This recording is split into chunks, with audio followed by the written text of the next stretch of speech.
நேற்று ஜனநாயகன் படத்தோட audio launch நடந்தது, அதை பற்றி என்ன? ஆடியோ லான்ச் இது வந்து எங்களுக்கு ஒரு எப்படி சொல்கிறது, இது வரைக்கும் தளபதியோட ஆடியோ லான்ச்னா கொண்டாட்டம் தான் அதிகமாக இருக்கும். ரிட்டன் வரும்போதும் அதே கொண்டாட்டத்தில் வருவோம், அது வந்ததுக்கப்புறமா அந்த கொண்டாட்டம் அதிகமாக இருக்கும். நேற்று பார்த்தீங்கன்னா இப்போ லைவ் இல்லை, எங்களுக்கு கொஞ்சம் கொஞ்சம் அந்த இன்ஸ்டாவில் பார்த்ததே வந்து இந்த மனுஷன் இப்படி ஒரு இடத்துல நாங்கள் பார்க்கணுமா அப்படின்ற மாதிரி ஒரு சுச்சுவேஷன். ஆடியோ லஞ்ச் வந்து மலேசியா வச்சதுக்கு காரணம் வந்து அவங்க மலேசியா மக்கள் வந்து அவர் வந்து வரவேற்கிறாங்க, வந்தால் அவர் நல்லா இருக்கும்ன்ற மாதிரி வரவேற்கிறாங்க. அதனால ஆடியோ லஞ்ச் அங்கே வச்சுருக்காங்க. சில பல பிரச்சனைகளும் இங்கே இருக்குதுன்னு சொல்லியிருக்காங்க. அதெல்லாம் வந்து நாங்கள் சொல்ல விரும்பலை, அது உங்களுக்கே தெரியும். அதனால் அதை பற்றி நான் பேசுவேன். மலேசியா ரோடே 2 வாட்டி தான் பிளாக் பண்ணியிருக்காங்க. ஒன்று ட்ரம்ப் வந்ததுக்கு பிளாக் பண்ணாங்க, 2வது தளபதி பண்ணதுக்கு பிளாக் பண்ணியிருக்காங்க. ஸோ ஒரு ஊரே வந்து பார்த்தீங்கன்னா இதுவரையும் பண்ணாத ஒரு விஷயத்த பண்ணுதுன்னும் போது அது எவ்வளோ இம்பார்ட்டன்றது அங்கேயே தெரியணும். இன்னொரு ரொம்ப பெரிய மன கஷ்டம் தான் இது. ஆமாம், ஏன்னா இது ரொம்ப பெரிய மன கஷ்டம் தான் எங்களுக்கு. ஏன்னா இங்கே இருந்ததுன்னா தலைவரோட கடைசி படம், நாங்கள் எல்லாருமே எப்படியோ பிளான் பண்ணி வச்சுருந்தோம். இங்கே எப்படியோ போனோம், எத்தனை பேர் போனோம், என்னென்ன பார்க்கணும், அவர் கடைசியாக பார்க்குற ஒரு ஆடியோ லான்ச்சுன்னு பார்க்குற ஒரே ஒரு ஃபங்க்ஷன் அது மட்டும்தான். அதுக்கோசம் நிறைய பேர் நிறைய பிளான் பண்ணி வச்சுருந்தோம். பட் சந்தர்ப்ப சூழ்நிலை இங்கே நடக்க முடியல, அங்கே நடந்துருச்சு. எங்களாலையும் போக முடியாது, ஏன்னா இப்போ அவ்வளோ இது பண்ணி நம்மளால போக முடியாது. நேற்று ஒரு சின்ன கிளிப்ஸ் தான், அந்த கிளிப்ஸ் பார்க்கும்போதெல்லாம் அப்படியே டிஎஸ் தான் இருக்குது. அவர் அலுவலகம் பார்க்கும்போது நம்மளுக்கு இன்னும் இதுவாக இருக்குது. ஸோ நிறைய மிஸ் பண்ணிட்டோம் இந்த லாஸ்ட் ஒரு 3 நாள். நம்மளால இருக்க முடியல அந்த இடத்துல, வேற ஒன்றும் கிடையாது. அதை எப்படி மலேசியாவில் பண்ணியிருந்தாங்க, தமிழ்நாட்டில் பண்ணாமல் இங்கே ஏதாவது ஆளுங்கட்சிகிட்ட பிரச்சனை இருக்குமா? கண்டிப்பாக கொடுப்பாங்க. இப்போ படத்துக்கே என்ன இடையூறு கொடுக்க போகிறாங்கன்ட்டு தெரியல. நார்மலாக தளபதின்ற பேர் அங்கே வந்தாலே இடையூறு தான். இதனால் படத்துக்கு என்ன போட்டி, அவங்க வேற ஒரு மூவி ரிலீஸ் பண்ணுறாங்க, நிறைய விஷயம் இருக்குது. ஆடியோ லான்ச்சுக்கு கண்டிப்பாக தமிழ்நாட்டில் பர்மிஷன் கொடுத்துருக்க மாட்டாங்க. என்ன சொல்கிறது, கட்சி ரீதியாக ஒரு விஷயம் நடக்கும் போதே பர்மிஷன் கொடுக்க மாட்டுறாங்க. இன்னும் நாங்கள் இப்போது சினிமா சைடாக போகும்போதே இவருன்றதுனால கண்டிப்பாக அதுக்கு பர்மிஷன் கொடுத்துருக்க மாட்டாங்க. மலேசியாலே வேர்ல்டு ரெக்கார்ட் ப்ரோ இது. 3 ஹவர் டிராஃபிக் ஆனதெல்லாம் இது ஒரு பெரிய விஷயன்றாங்க. அதுவும் ஒரு மிஸ் பண்ணியிருக்கீங்களா? ரொம்ப மிஸ் பண்ணிக்கோம் ப்ரோ. நாங்கள் வருஷம் இங்கே ஆடியோ லான்ச் நடக்கிறதுக்கும் அங்கே நடக்கிறதுக்கும் எவ்வளோ கஷ்டப்படுறோம். இங்கே நடந்தால் எதனா பிரச்சனையும் ஆகிட்டோமோன்ட்டு தான் ஒரு வேளை தளபதி அங்கே வச்சுருப்பார். இப்போ ஆளுங்கட்சி எப்படி செயல்படுதுன்னு நினைக்கிறேன்? இப்போ பார்த்தீங்கன்னா ஆளுங்கட்சி வந்து அவங்க ஆட்சிக்கு வந்த ஸ்டார்டிங், அதாவது அந்த ஒரு வருஷம் நாங்கள் வந்து குறைய சொல்ல முடியாத அளவுக்கு நாங்கள் பண்ணுறோம் அப்படின்ற மாதிரி பண்ணாங்க. அதுக்கு அடுத்து பார்த்தீங்கன்னா இது வரைக்கும் அதில் நான் இருக்க இடம் மயிலாப்பூர். எங்கள் ஏரியாவில் அந்த எம்எல்ஏ வந்தாரா கேட்டிங்கன்னா ஓட்டு கேட்கும்போது எங்கள் ஏரியாவுக்கு வந்தார். அதுக்கப்புறம் பப்ளிக் டாய்லெட் கட்டினாங்க, அது ஓப்பன் பண்ணதுக்கு வந்தார், வந்து அப்படியே போயிட்டார் வாசலோட. இது வரைக்கும் 4 வருஷம், 5வது வருஷம் இப்போ எலெக்ஷன் வரப்போது. இது வரைக்கும் நான் வசிக்கிற ஊரில் அந்த எம்எல்ஏ வரல இன்னமும். அதுக்கப்புறம் அந்த 4 வருஷத்துக்கு அப்புறம் வந்தது பார்த்தா எங்கள் ஏரியா கோவில் திருவிழா ஒரு ஃபங்க்ஷனுக்கு வந்தார். அதுவும் அந்த கோவில் ரீதியாக வந்தாரா, கட்சி ரீதியாக வந்தாங்களா, இல்லை எலெக்ஷன் வருதுனால இந்த மக்களுக்கு முகம் காட்டணுன்றதுக்காக வந்தாங்களான்றது தெரியல.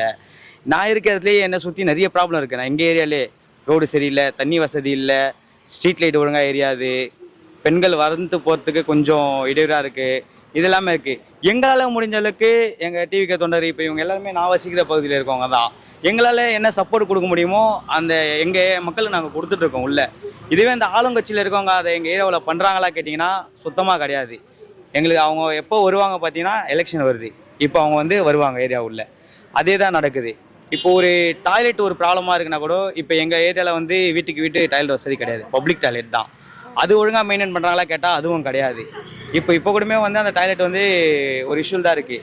எங்களால் முடிஞ்சது நாங்கள் ஏகிட்ட அதை தெரிவிக்க தான் முடிஞ்சு நாங்கள் ரிக்வஸ்ட்டாக தான் கேட்குறோம்.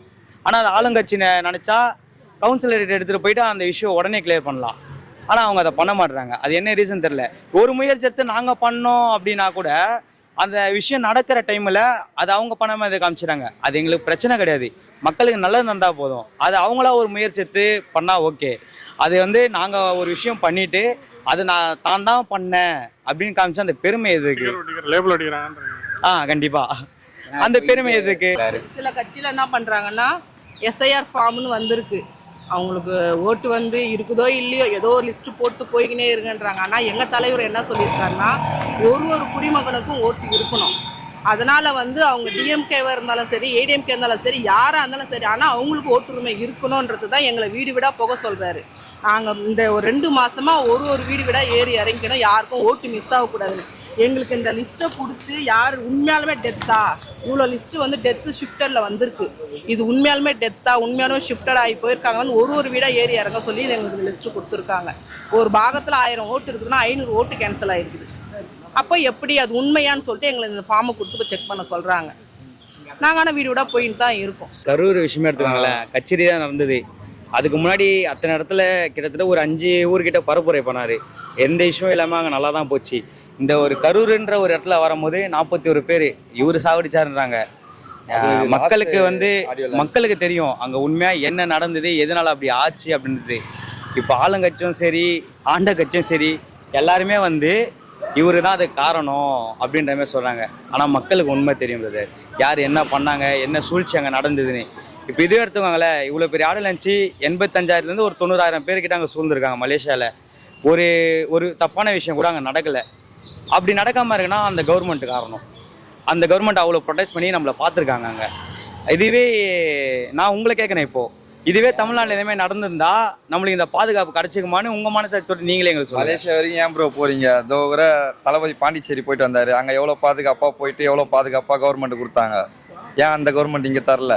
எந்த கட்சியாகனா இருக்கட்டும் பிரதர், எந்த கட்சி இதுக்கப்புறம் கூட ஏதாவது கட்சி கூட வரலாம். எந்த கட்சியாகனா இருக்கட்டும், ஒரு ஆளுங்கட்சியோட வேலை என்ன? மக்களோட பாதுகாப்பு. முதல்ல மக்களோட பாதுகாப்பு. அந்த பாதுகாப்பே கொடுக்காத போது நீங்கள் ஆளுங்கட்சியில் எதுக்கு இருக்கீங்கன்னு நான் கேட்குறேன். புரியுதுங்களா? மக்களோட பாதுகாப்புக்கு தான், மக்களுக்கு சேவை செய்யணுன்றதுக்காக தான் நீங்கள் வரேன்றீங்க. அந்த சேவையை நீங்கள் சரியாக செய்யலைன்னா பதவி நீங்களே ராஜினாமா பண்ணிட்டு போயிருங்க. உங்களுக்கு அடுத்தது யாருக்காங்களோ அவங்க நல்லா போனால் அவங்க இருக்கட்டும், இல்லையா வர எங்களை விட்டுவிடுங்க. இது எல்லாத்துக்குமே ஒரு கரெக்டான தீர்வு கிடைக்குன்னா 2026 மட்டும்தான். இல்லை கண்டிப்பாக மிகப்பெரிய மாற்றம் நடக்கும். நடந்து எங்கள் தளபதி உட்காருவார், மக்களுக்கான நல்லதை அவர் கண்டிப்பாக செய்வார். அவரு கூட சேர்ந்து எங்களால் என்ன முடியுமோ அவர் கூட நாங்கள் ஓடுவோம். இப்போவும் அவருக்காக நாங்கள் ஓடிட்டுருக்கோம். இதில் இன்னுமே நிறைய பேர் பதவி, அது எனக்கு இது வேணும் அது வேணும் அப்படின்ற யாருமே பணத்துக்கோசம் வரல. இது வரைக்கும் எல்லாரும் வேலை செய்கிறாங்கன்னா தளபதி ஒருத்தருக்காக மட்டும்தான். அதுக்கு அடுத்தபடியாக ஒரு மாற்றம் தேவை இந்த ஊருக்கு. தமிழ்நாடுனா எங்கேருந்து யார் சொன்னால் தமிழ்நாடா அப்படின்னு எல்லாரும் கேட்குற அளவுக்கு ஒரு பொருளாதார வளர்ச்சியே இருக்கணும். அந்த மாரி தளபதி கண்டிப்பாக கொண்டு வருவார். நாங்களுமே எந்த ஒரு எதிர்பார்ப்பையும் இல்லாமல் தான் இப்போதைக்கும் இதில் இருக்கோம். அதுமாரி மக்களோட பணத்தை எடுத்து நாங்கள் செலவு பண்ணல. அவர் சொன்ன மாதிரி தான் எங்களோட சொந்த காசை வச்சு தான் நாங்கள் செலவு பண்ணுறோம். அவர் சொல்லாமல் தினக்கூலி ஆளுகள் எவ்வளோ பேர் இருக்காங்க. அவங்களுக்கு ஒரு நாள் போனால் தான் அவங்க வீட்டில் சாப்பாடே போகும். அந்த நிலைமையிலேயே எங்ககிட்ட இருக்காங்க ஆளுங்க. அவங்க எல்லாம் அந்த ஒரு நாளை விட்டு வராங்க அப்படின்னா தளபதி ஒருத்தருக்காக மட்டும்தான். மாற்றம் ஒன்று தேவைன்றதுக்காக மட்டும்தான். ஃபர்ஸ்ட் ஆஃப் ஆல் மகளிர் பெண்களோட சப்போர்ட் இதில் அவ்வளோ இருக்குது எங்களுக்கு. இதுக்கு மேலே எங்களுக்கு வேறு எதுவும் தேவையில்லை. பெண்களோட சப்போர்ட் இருக்கிறதுனாலே எங்களுக்கு போதும். இதில் நார்மலாக இங்கே நம்ம தமிழ்நாட்டை பொறுத்தவரைக்கும் சரி, ஒரு இந்தியா லெவலில் பார்த்தாலும் சரி, ஒரு அரசியல்னா பெரும்பாலும் இதுவரையும் பார்த்தீங்கன்னா கொஞ்சம் ஏஜ்டு பர்சன் தான் இருப்பாங்க. அவங்களுக்கு தான் அந்த அரசியல் நாலேஜ்ன்றது கொஞ்சமாச்சு இருந்தது. இப்போ என்ன மாதிரி சின்ன பசங்க, அதாவது ஒரு 22லேருந்து ஒரு 26, 27 வயசில் இருக்கவங்க கூட அரசியல் கோர்ஸ் செய்கிறாங்கன்னா அது தளபதினால் மட்டும்தான். ஏன்னா இப்போ எங்களுக்கு எல்லாருக்குமே ஒரு ஈர்ப்பு வந்திருக்குன்னா அது தளபதினால ஈர்ப்பு வந்து தான். இது மூலிமா நிறைய இளம் பசங்க இது உள்ளே அரசியல் வேலைக்கு நிறைய பேர் களத்தில் செய்கிறாங்க. ஏன்னா ஃபஸ்ட்டெல்லாம் பார்த்தீங்கன்னு சொன்னால் ஒரு இந்த ஏஜ் கேட்டகரி, அதாவது ஒரு 24 to 26 கேட்டகரி எடுத்துக்கோங்களேன். மோஸ்ட்டாக எலெக்ஷன் அப்போ போவோம், ஓட்டு போடுவோம், வருவோம், அவ்வளோதான். யார் ஜெயிக்கிறாங்க தோக்குறான்றலாம் யாரும் கண்டுக்கிறது கிடையாது. ஏன்னா அப்போ நம்மளுக்கு அந்தளவு யாருக்குமே தெரியாது. ஸோ இப்போ இவர்னால பார்த்தீங்கன்னா இவர் சினிமாவில் இருந்தார், சினிமாவில் இவர் கூட ஃபாலோ பண்ணிட்டு இருந்தோம், மக்கள் ஐக்கியமாக எல்லாமே செஞ்சுட்டு இருந்தோம். இவர் அரசியல் வரான்னு வந்தவொடனே அரசியல்னு எல்லாருமே இறங்கணும். இப்போ எங்களுக்கு தெரியாத அரசியல் விஷயம் கூட நிறைய விஷயம் நாங்கள் கற்றுக்கிட்டு தான் இருக்கோம். எல்லாருமே நாங்களும் கிட்டத்தட்ட இது ஸ்கூலிங் மாதிரி தான், கொஞ்சம் கொஞ்சமாக கற்று அப்படியே படிச்சுக்கிட்டே தான் இருக்குமே தவிர இது இன்னும் யாருமே கம்ப்ளீட் பண்ணல. ஏன்னா அரசியல் ரொம்ப பெரிய ஒரு மீடியம். ஸோ அதை கற்றுக்கிறன்ற ரொம்ப பெரிய விஷயம். அது தளபதி மூலியமாக கொஞ்சம் கொஞ்சமாக அப்படியே கற்றுட்டு முன்னேறிட்டே இருக்கும். இப்போ செவிலியர் போராட்டம் நடத்திருப்பாங்க, பார்த்துருப்பீங்க. நிறைய பேர் அரெஸ்ட் பண்ணி வெளியிலலாம் போய் இறக்கி விட்டு வந்திருப்பாங்க. அதை பற்றி அது நம்ம ஆளுங்கட்சி தான். அவங்களுக்கு சேர வேண்டியதை கரெக்டாக சேர்த்துருந்தா அந்த ஒரு போராட்டம் நடக்க வேண்டியது அங்கே கிடையாது. அவங்களுக்கு சேர வேண்டியதை கேட்டு தான் இப்போவும் அவங்க அந்த போராட்டம் பண்ணாங்க. அதுக்கு எங்கள் கட்சி சைட்லேருந்தும் ஆதரவு கொடுத்துருக்காங்க.